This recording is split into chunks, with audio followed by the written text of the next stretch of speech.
काही आठवड्यांपूर्वी पुण्याच्या बुधवार पेठेमध्ये पोलिसांनी एका वाड्यावरती छापा टाकला होता आणि तिथल्या महिलांना ताब्यात घेतलं. सुरुवातीला वाटलं की हे नेहमीच काहीतरी असेल, पण जेव्हा पोलिसांनी त्यांची चौकशी केली तेव्हा त्यातल्या काही महिला या बांगलादेशी नागरिक होत्या.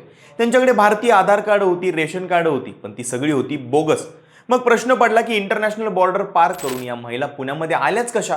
मग त्यांना जरा पोलिसी खाक्या दाखवण्यात आला आणि या सगळ्या प्रकरणामध्ये एक नाव समोर आलं, बाबू भैया उर्फ पापा शेख याचं. हा बाबू भैया थेट बांगलादेशातून महिलांची तस्करी करून त्यांना भारतात आणायचा. बुधवार पेठेतल्या एका साध्या हॉटेलमध्ये वेटर म्हणून काम करणारा हा बाबू अवघ्या काही वर्षांमध्ये वेश्या व्यवसायाचा किंगपिन बनला. पण त्याने हे सगळं रॅकेट कसं चालवलं आणि त्याचा हा गेम कसा पकडला गेला, जाणून घेऊयात आजच्या व्हिडिओमध्ये. नमस्कार, मी शुभम गोरे आणि तुम्ही पाहताय लगाव बत्ती. काही दिवसांपूर्वी फरासखाना पोलिसांना गुप्त माहिती मिळाली होती की बुधवार पेठेमध्ये काही महिला या अवैधपणे राहतात. रेड पडली आणि 22 महिलांना ताब्यात घेण्यात आलं. या 22 पैकी 11 महिला या बांगलादेशी नागरिक होत्या. त्यांच्याकडे सापडलेली डॉक्युमेंट्स ही भारतीय होती, जी सीमेवरच्या दलालांनी बनवून दिली होती. या महिलांना इथे वेश्या व्यवसायामध्ये ढकललं गेलं होतं. या आधी सुद्धा झालेल्या 2 छाप्यांमध्ये 10 बांगलादेशी नागरिक सापडले होते. त्यामुळे पोलिसांना आणि एकंदरीत सगळ्यांनाच प्रश्न पडला की इंटरनॅशनल बॉर्डर क्रॉस करून या महिला पुण्याच्या बुधवार पेठेमध्ये आल्या कशा आणि त्यांना ही बोगस कागदपत्र दिली कोणी? तर या संपूर्ण रॅकेटचा मास्टरमाइंड होता बाबू भैया उर्फ पापा शेख. 20 वर्षांपूर्वी पापा शेख बुधवार पेठेतल्या एका छोट्या हॉटेलमध्ये किरकोळ कामं करायचा. वेटरचं काम करत असताना त्याने पेठेतल्या अवैध धंद्यांचे सर्व बारकावे आणि लूप होल्स शिकून घेतले. पापा शेखचं शिक्षण फक्त 5वी पर्यंत झालंय, पण त्याने विणलेलं हे सगळं रॅकेट कोणत्याही कॉर्पोरेट कंपनीपेक्षा कमी नाहीये. या पापाची 1-2 नाही तर 3 लग्न झाले. त्यातली एक बायको ही बांगलादेशी आहे. या तिन्ही बायका बुधवार पेठेमध्ये एखाद्या कॉर्पोरेट मॅनेजर प्रमाणे वेगवेगळ्या कुंटणखान्यांवरती तिथल्या महिलांवरती नियंत्रण ठेवायच्या. आता सर्वात महत्त्वाचा प्रश्न म्हणजे की या महिलांना भारतामध्ये आणलं कसं जायचं? तर पापा शेखचं रॅकेट बांगलादेश सीमेवर असलेल्या दलालांच्या संपर्कामध्ये होतं. तिथल्या गरीब आणि गरजू महिलांना ब्युटी पार्लरमध्ये नोकरी किंवा शिलाई कामाचं आमिष दाखवलं जायचं. त्यांना सांगितलं जायचं की भारतामध्ये खूप पैसे मिळतील, तुमचं आयुष्य बदलेल. एकदा का या महिला कोलकाता मार्गे भारतामध्ये शिरल्या की पापा शेखची माणसं त्यांना ताब्यात घ्यायची. बोगस आधार कार्ड तयार करण्यासाठी सीमेवरच काही एजंट बसलेले असायचे. त्यांच्याकडून जे काही गरजेचं आहे ते सगळं बनवून घेतलं जायचं. एकदा का पुण्यामध्ये आलं की त्यांचं सत्य स्वरूप समोर यायचं. ज्या महिलांना शिलाई कामाचं स्वप्न दाखवलं जायचं त्यांना जबरदस्तीनं वेश्या व्यवसायामध्ये ढकललं जायचं.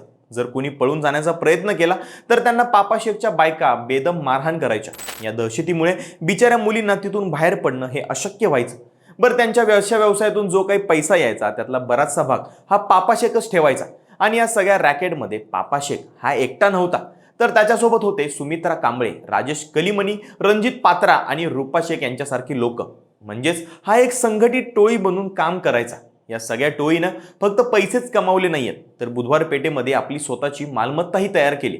पोलिसांच्या माहितीनुसार पापा शेखची बुधवार पेठेमध्ये 2 हॉटेल आणि 3 बिल्डिंग सुद्धा आहेत, ज्यातली एक बिल्डिंग ही पूर्णपणे अनधिकृत आहे.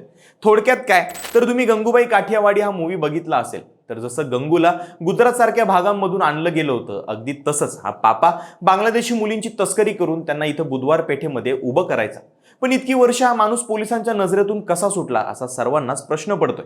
पण गेल्या काही दिवसांपासून पोलिसांना या भागामध्ये काहीतरी काळबैरं सुरू असल्याची कुणकुण लागली होती. फरासखाना पोलिसांनी सापळा रचला आणि 11 बांगलादेशी महिलांना अटक केली. सध्या पापा शेख फरार आहे, पण पोलीस त्याच्या मागावरती आहेत. ताब्यात घेतलेल्या 11 महिलांना आता पुन्हा बांगलादेशमध्ये पाठवण्याची प्रक्रिया सुरू झाली आहे. हा विषय आपल्याला फक्त वेश्या व्यवसायापुरता मर्यादित वाटत असला तरी तो तेवढाच नाहीये. ही घुसखोरी आहे. बोगस कागदपत्र वापरून जर बांगलादेशी लोक पुण्यामध्ये इतके सहज राहू शकत असतील तरी आपल्या नॅशनल सिक्युरिटीसाठी किती मोठं संकट आहे याचा विचार करायला पाहिजे.